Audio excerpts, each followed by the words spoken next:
பூமி உண்டாக்குன பரிசுத்த ஆவியானவராயிருக்கிற இயேசு கிறிஸ்துவின் நாமத்தில் நம்முடைய நாமத்தை மகிமைப்படுத்தும்படி நாம் ஒவ்வொரு வசனத்தை படித்து நாம் செபிக்கலாம். கர்த்தர் உங்களை பெரிதான காரியம் செய்வாராக. கருத்தை கேளுங்கள், கேட்டு அதை பயனடைங்கள். தேவன் உங்களோட இடப்படுவாராக. ஆமென். அல்லேலூயா. எபிராயர் 4:14 படிக்கலாமே. எபிராயர் 4:14. எபிராயர் 4:14 பக்கமெல்லாம் நான் போடல. இன்னைக்கு பக்கம் போடுறதுக்கு இதெல்லாம் படிச்சுட்டேன். நீங்கள் எடுங்க. எபிராயர் 4:14 வானங்கள் வழியால் பரலோகத்துக்கு போன தேவகுமாரனுக்கு இயேசு என்னும் மகா விருதானி ஆசாரியம் நம்மளுக்கு இருக்கிறபடியால் நாம பண்ணின அறிக்கையை உறுதியாக பெற்றுக்கொண்டு இருக்க கடமை. நீங்க என்ன அறிக்கை பண்றீங்களோ அது என்ன தேவ சமூகத்தில் உறுதியாக பெற்றுக்கொண்டிருக்கோம். உறுதி அப்படின்னு என்ன அர்த்தம்?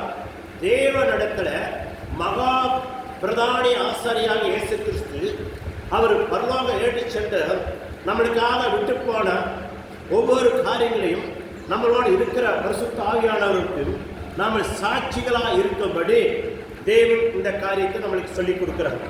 அப்போ நாம் என்ன செய்ய வேண்டியதுன்னு சொல்லி இந்த வசனம் போதிக்கிறது.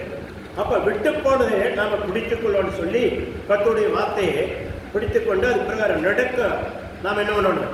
ஞானம் உள்ளவனாக இருக்கணும்னு சொல்லி சொல்கிறாங்க. பாருங்க, அதுலேயே 3:1 படிக்கலாமே. 3:1 இப்படி இருக்க பரம அழைப்புக்கு பங்கு உள்ளவராகிய பரிசுத்த சகோதரர்களே, நாம் அறிக்கை பண்ணுகிற அப்போஸ்தலன் பிரதானி ஆசாரியமா இருக்கிற கிறிஸ்து இயேசுவை கவனித்து பாருங்கள். பார்த்தீங்கன்னா இப்படி இருக்கும். நீங்க என்னென்ன அவர் என்ன செஞ்சார், என்ன சொன்னாரோ அதை நிறைவேற்றினார். நீங்க நிறைவேற்றறதுக்காக தான் உங்களுக்கு சொல்லி கொடுத்தார். உங்களையும் அது வர நிறைவேற்றி நீங்க வாழ்றதுக்காக சொல்லி கொடுத்தார். எப்படி நிறைவேற்றணும் நீங்க கேட்கிறீங்க.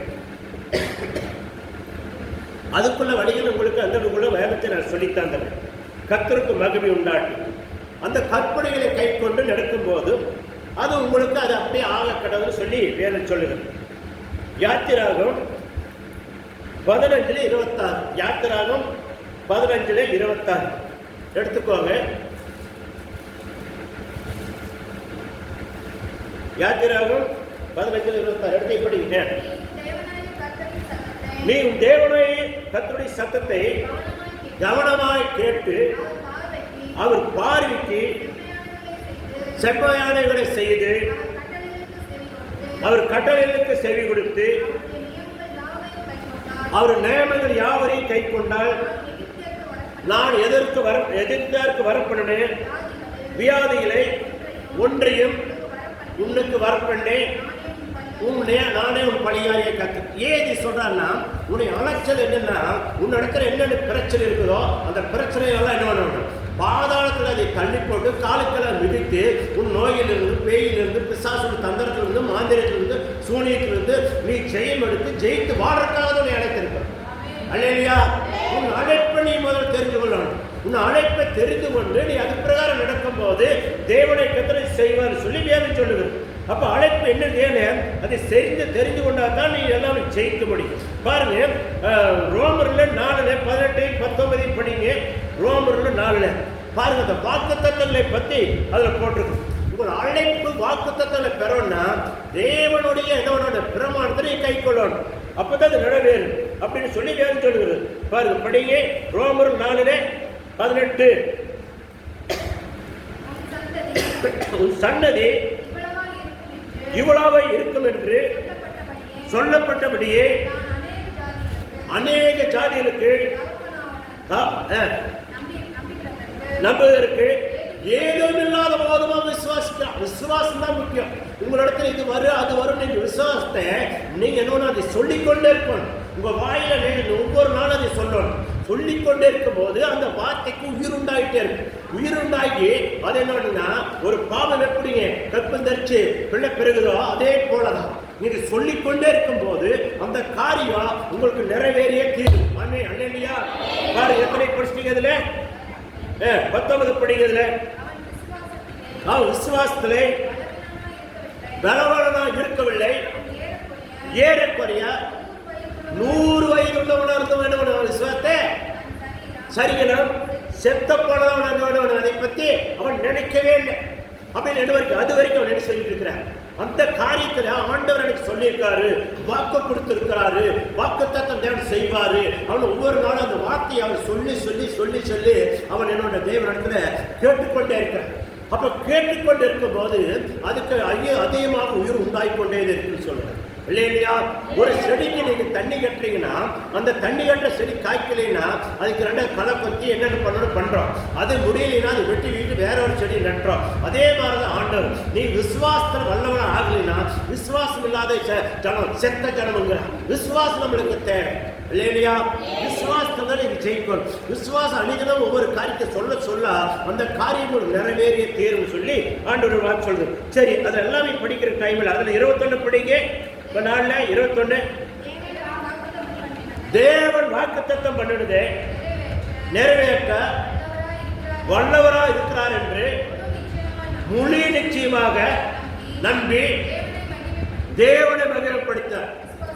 விசுவாசத்தினால வல்லவனான. ஏன்னா விசுவாசத்தை சொல்லி சொல்லி ஒவ்வொரு நாளும் சொல்லிட்டு இருக்கிறார். என்னை ஆண்டவர் சொல்லியிருக்கிறாரு, இப்படி ஏந்தவன் இருக்காது, இப்படி கொடுக்குற மாறுவே, நீ குச்சி மச்சி குச்சி மச்சியாக மச்சி மாடியாக நீ இப்படி வீடெல்லாம் கட்டுவ, இப்படி எல்லாம் வாழுவ, இப்படி எல்லாம் என் ஆண்டவர் சொல்லி கொண்டிருக்காரு. என் ஆண்டவரோட வார்த்தை நிறைவேறு, எனக்கு செய்து முடிப்பாரு. நான் கண்ணார பார்ப்பேன், அதுல சுகமா இருப்பேன். சுகமா இருந்து கத்திற்குள் மகிமையோட நான் நித்திரை அடைந்து பரலோக ராஜ்யத்துக்கு வருவேன். என் ஆண்டவர் கொடுக்கிறார், அவர் கொடுக்கிற சன்னதி இந்த பூலோகத்தில் அப்படி வாடுறதுக்கு தேவன் எனக்கு உதவி செய்வாரு, அப்படியே நிறைவேறு அப்படின்னு ஒவ்வொரு நாளும் சொல்லோடு நீங்க சொல்லி சொல்லி ஜெயிக்கும் போது அது அப்படியே நிறைவேறு. பாருங்க, 1 நாள் 2 நாள்ல அவன் எத்தனை வருஷம் 75 வருஷத்தை அழைச்சு 100 வருஷம் வரை விசுவாசத்தை குறைக்கவே இல்லை இல்லையா?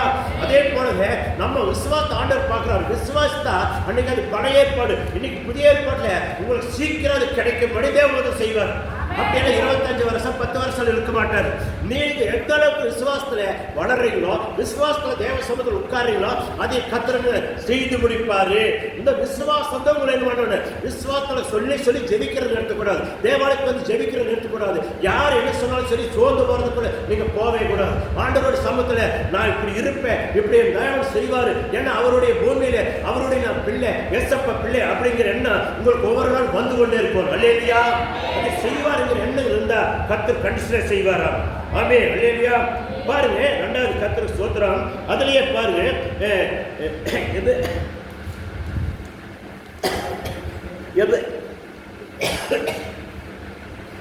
எபிரேயர்ல 1:14 படிங்க. எபிரேயர்ல இப்ப நம்ம 4 படிச்சோம். இது எபிரேயர்ல 1:14 ரட்சிப்பை சுதந்திரத்தை நிமித்தமாக ஊழியம் செய்யும்படிக்கு அவர்கள் எல்லாரும் அனுப்பப்படும் பணிபடி ஆளுகளா? யாரு பணிபடி ஆளுகளா இருக்கிறார்கள்? அவர்கள் இருக்கிறார்கள் ஊழியம் செய்யும்படி. அப்படின்னு என்ன அர்த்தம்?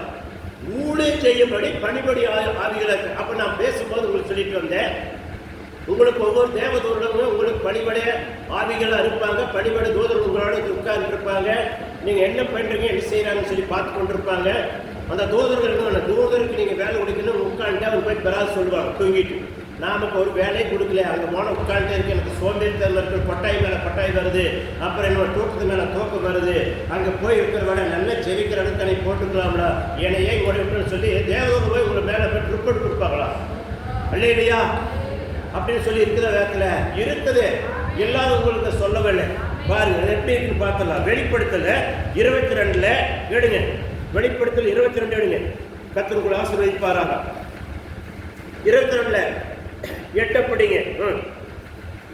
வெளிப்படுத்தல் 22 8 சீக்கிரம் படிங்க. 22 வெளிப்படுத்தல் 22 8. இதை கண்டு கேட்டும் இருந்து நான் கேட்டு கண்டு போதும் இவைகளை எனக்கு காமித்த தூதனை என்ன பண்ண வேண்டி? அணுகும்படி நான் அவன் பாதத்தில் விழுந்து. சரி, 8 படிச்சிட்டீங்க. 9. அதுக்கு அவன்,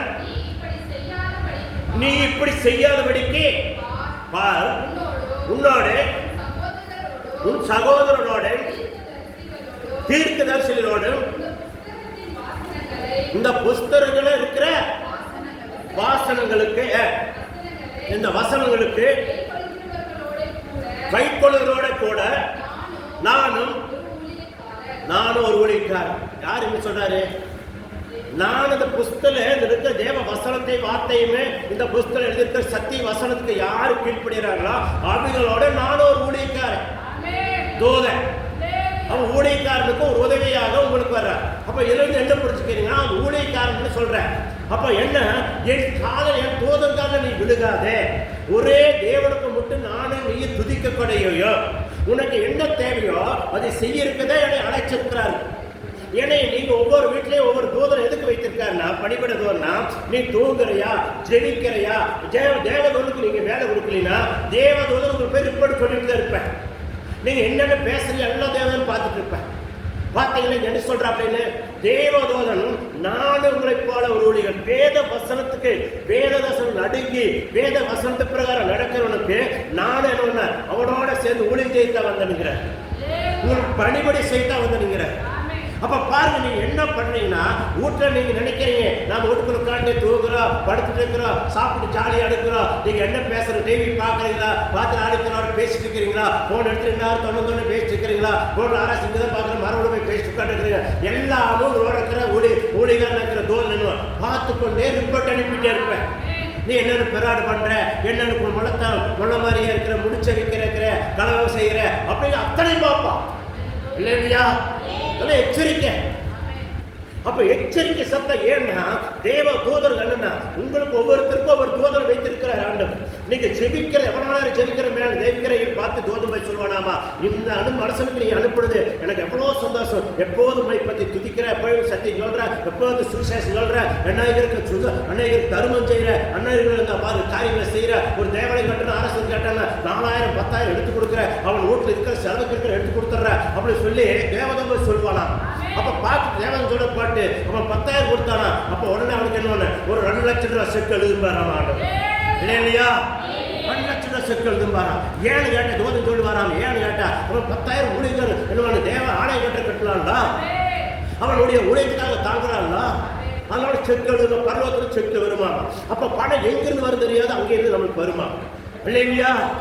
சும்மா ஊழியர் ஒருத்தர் விசுவாசி பணக்கார ஆகுறதுல தேவ சமூகத்தில் யாரெல்லாம் எதையெல்லாம் கொடுக்குறாங்களோ அவன் தான் கோடீஸ்வரன் ஆகிறான்.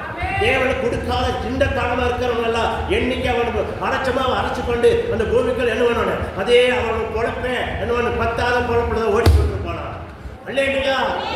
அதெல்லாம் வெசனத்துல தான் நான் பேசுறேன், தனியா பேசல. அதெல்லாம் எடுக்கிறதுக்கு வசனம் எடுத்து இப்ப பேசுறாரு, டைம் இல்லாதனால உங்களுக்கு அப்படியே என்ன பண்ணு ரப்பா பேசிட்டு போயிட்டு இருக்கேன் இல்லையா? ஆமா, கர்த்தருடைய வார்த்தை அப்படித்தான் சொல்லுது. கர்த்தருடைய ஒரு மனசு பாருங்க. ஒரு பக்கம் ஒரு குடும்பத்தில் பாட்டு படிட்டு இருந்தாங்க. குடும்பம் படிட்டு இருக்கும்போது டிவியில சொன்ன சாட்சி தான் சொன்னேன், அந்த செல்வனோட சாட்சி. குடும்பம் படிட்டு இருக்கும்போது என்ன ஆகுதுன்னா, அப்பா ஒரு வீட்டில் 21 வருஷமா அவர் என்ன பண்ண கேரளா வேலைக்கு போய் கேரளா வந்து வேலையை செஞ்சுட்டு இருந்தாலும் மனநல பாதிக்கப்பட்டு வீட்டில் அங்கிருந்து நடந்தே வந்து 21 வருஷமா கட்டி வச்சிருக்கிறாங்களா. கட்டி வச்சிருக்கிற போது என்ன நடந்ததாமா, அப்பா கட்டி வச்சுட்டு இந்த அம்மா மட்டும் வேலைக்கு போய் அந்த அணிதினம் என்ன போய் கொண்டாது எதுவும் கிடைக்கிறது கொண்டாந்து வாங்கிட்டு வந்து வீட்டுக்கார கொடுக்காம சந்தை போட்டு கட்டி இல்லைன்னு 2 மணி ஏதோ அடுத்தது அடிப்பாராம எங்கேயாச்சும் போயிட்டே இருப்பாராம், எங்கேயாச்சும் போய் விழுந்துருவாராம். அப்போ அதனால கட்டி வச்சு சோறு கொடுத்தா அப்புறம் சரின்னு சொல்லி சோறு கொடுத்துட்டு இருக்காரு. ஒரு நாள்ங்கிற போது சரி நம்ம போயிட்டு இருந்தோம். அந்த வீட்டில் பாட்டு சத்தம் கேட்டுருக்குது, ஏசு நல்லவர் ஏசு வல்லவர் என்றென்று மாறாதவர், அவர் என்றென்று மாறாதே நம்ம பாட்டு படிக்கிறோம். இந்த அம்மா பாட்டு அந்த பாட்டு என்ன 3 மைண்டில் ஏறிடுது. மைண்டில் ஏறினோடனே இந்த அம்மா போயிட்டே இருந்தது.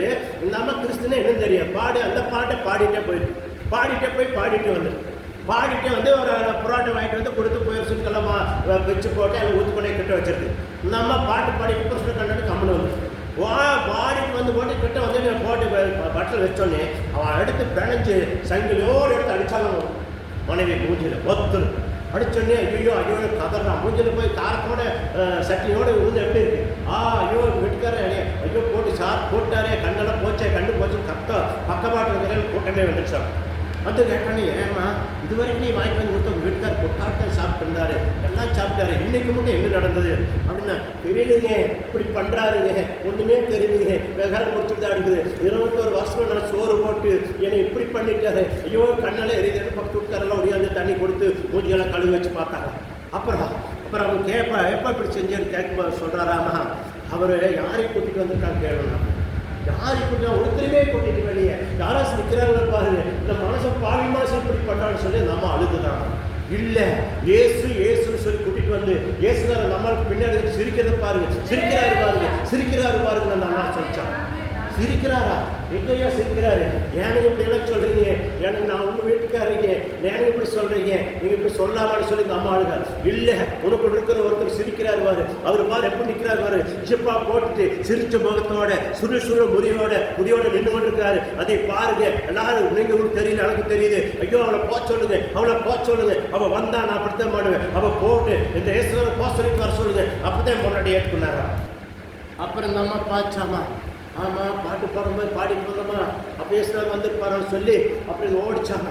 இருங்க நான் பாட்டு பாடும்போது பாட்டு வாயில் விஸ்கிட்டு வந்துருச்சுங்க, நான் பாடிட்டேன் அப்படின்னு சொல்லி என் நம்ம போய் அந்த பாட்டு பண்ணாக்கா, இந்த மாதிரி நீங்கள் பாடிட்டு இருந்தீங்களாக்கா, நான் அந்த பாட்டை கேட்டு பாட்டு தன்னா பேர் பாடிட்டுனாக்கா, ஒரு பாட்டு கூட எனக்கு நினைக்கல, எங்கள் சாமி பாட்டுங்க ஒரு நாள் கூட நான் பாடி ஒன்றுக்கு இந்த மாதிரி பதியல, இது பதிஞ்சிருதாக்கா என்னன்னே தெரியல, எங்கள் வீட்டுக்காரருக்கு எல்லாம் பண்ணாராக்கா. நாலு கூட ஐயா நான் என்ன செய்யிட்டேம்மா, நீ பாடுறதுக்கு நான் என்ன செய்யணும்னு அம்மா அழுதுருக்குது. அப்போ சரிப்பா எங்கள் பாஸ்ட் அங்கே இருக்கார், கூட்டிட்டு போய் காட்டணும். அப்புறம் போய் பாஸ்ட் சொல்லி அப்பா அவர் பார்த்தா ஆமா பேசினாரு இந்த அம்மாவோட இருக்கிறாரு சொல்லி அப்புறம் எல்லாம் ஜபம்னாங்க. இப்போ ஜபம் பண்ணிட்டு இவர் அவர்லாம் சாப்பிடு 2 நாள் சாப்பிட தண்ணி குடிக்க மாட்டேட்டார். அப்புறம் எல்லாம் ஜபம் பண்ணி பாஸ்ட் அங்கே ஜபம் பண்ணி நல்ல உற்சாகத்தில் முழங்கால் போட்டு எல்லாம் அழுது ஜபம் பண்ணிட்டு வந்து பார்க்கும்போது அவர் வந்து விழுந்து கிடந்தார். அப்புறம் வந்த கட்டை அவுத்துட்டு அவர் தண்ணி கொடுத்து அப்புறம் பார்க்கும்போது என் மனைவி இப்படி பண்ணுது, அதே சாமி கும்பிட்டு எனக்கு சுகமாயிடுது, நான் இப்படி வந்தேன், இப்படி போனேன், இப்படி நடந்தேன், என் வாழ்க்கை இப்படி போனதுக்கெல்லாம் காரணம் நான் தான், இனிமேல் அப்படி செய்ய மாட்டேன்னு சொல்லி அவர் என்ன பண்ண நாளைக்கு வந்து சாட்சியாக உட்காந்துருந்தார். இல்லையா? அப்போ நீங்களே எப்படி பாடுறீங்க, பக்கத்தில் இருக்கிற ஜனங்களை பார்த்து சொல்றாங்களா, உங்ககிட்ட வர்றாங்களா அப்படின்னு நீங்க பார்க்கணும். இதே சாட்சியை பாடுறோம் இல்லையா? நம்ம பாடிட்டே இருக்கணும். அந்த கேள்வி கூப்பிட்டு உட்காந்துச்சுக்கணும். நான் அப்ப நினைப்பேன், நான் இருக்கும்போது 6 பேர் இல்லை, நம்மளை கண்ண உட்காந்துட்டேன். அப்போ அதுதான் சாட்சி. சத்தியம் பேசிட்டு இப்போ நம்ம பேசி சத்தியம் பேசி அது எங்கே என்ன போயிட்டு சர்ச்சை பண்ணி விட்டுட்டாங்க. நான் சர்ச்சில் தான் இருக்கணும். அந்த அம்மா பேர் கோயந்தா பண்ணி சர்ச்சில் விட்டுட்டாங்க. அப்போ அப்படி எப்படி சர்ச்சில் போய் இருந்துக்கிற முடியாது. அப்போ அந்த அளவுக்கு நீங்கள் சத்தியம் பேசணும். இது உண்மை பாருங்க. இப்போ சொன்ன வார்த்தையை நான் இங்கே கடிச்சுட்டு கத்திற்கு மகிழ்ச்சி விடல, நான் பிடிச்சிட்டேன். அப்போ பாருங்க தேவதூர் என்ன பண்ணுவாங்களா உங்களுக்கு, நீபுடைய தூதரும் காலில் விழுவக்கூடாது, எல்லாம் சரி 6 ஆராதனை செய்யணும்னு சொல்லி தூரம் சொல்கிறேன் அவருக்கு. அப்போ தூதம்லாம் ஒரு இடத்துல ஒவ்வொருத்தரும் இருப்பாங்க, ரிப்போர்ட் எழுதி இருப்பாங்க. சிறுப்பிள்ளையில் இருந்தாரு யோசுவா நொன்று பேச அவங்ககிட்டையும் இருப்பார். அவன் நினைக்கிறேன் ஐயா எங்கள் அப்பா தான் எங்கள் அம்மா தானே அங்கோட இவங்களோட இல்லை, அப்போ முன்னேறக்கு வழி தூதம் கூட்டியிருப்பார். அதுதான் ஒவ்வொருத்தருக்கு அது முதல்ல புரிஞ்சுக்கொள்ளணும். கத்திற்கு மகிழ்ச்சி ஒரே வசனம் படித்து நாங்கள் நிறைவேற்றலாமே, அது நிறைய இருக்குது. ஆனால் டைத்துக்கு தகுந்த நான் போயிடுவோம், ஏன்னா டைம் முக்கியம், அதுதான் முக்கியமாக போகணும். ஆமாம். சங்கீதம் 103 சங்கீதம் 103:19 படிங்க. சங்கீதம் 103:19 கர்த்தர் வானங்களில் தாவித்திருக்கிறார், அவருடைய ராஜ்யம் எங்க ஆடுதாமா, சர்வத்தையும் ஆடுகிறது. அவர் எங்க இருக்காரு, வானத்துல ஒரு சிங்காசனம் இருக்குது, பூமியிலே எல்லா இடத்துலையுமே சகித்து ஆள் கொண்டிருக்கு. சரி, அது 20 படிங்க. கர்த்தருடைய வார்த்தையை கேட்டு வசனத்தின்படி பாருங்க, யாருங்க பலத்த சௌரியமான யாவரும் அவர்கள் தூதர்களே அவரை ஸ்தோத்தரியுங்கள். பார்த்தீங்களா? யாரு அவருடைய எல்லா பணக்காரன் கோடீஸ்வரர் ஏழை பேதை எல்லாரும் தேவனுடைய சமத்துவம் கட்டக்கூடிய எல்லாருமே என்னவாங்க சபரிவானுகள் அப்படின்னு உங்களை என்ன சபரிவானுகள் என்ன அர்த்தம்? எல்லா சபரிக்கு கத்தர் கொடுப்பாரா? நீங்க எல்லாரும் கத்தரை துதிப்பாருங்களா? தூதர்களா மாறுவார்களா? தூதர்கள் உங்களோடு இருக்கிறார்களா? தூதர்கள் உங்கள் பணிபட தூதர்கள் உங்களோடு இருப்பார்களா? இன்னைக்கு சேர்ந்த நிறைய வசனம் இருக்குது. அடுத்த வாரம் முடிஞ்சா அதை விட்டு போனதை உங்களுக்கு எடுத்து பேச விரும்புகிறேன். கத்தர் உங்களை ஆசீர்வதிப்பாரா? ஆமே. அல்லேலூயா. நம்ம முழங்கால் படிப்பு எல்லாம் ஜெபிக்கலாமே.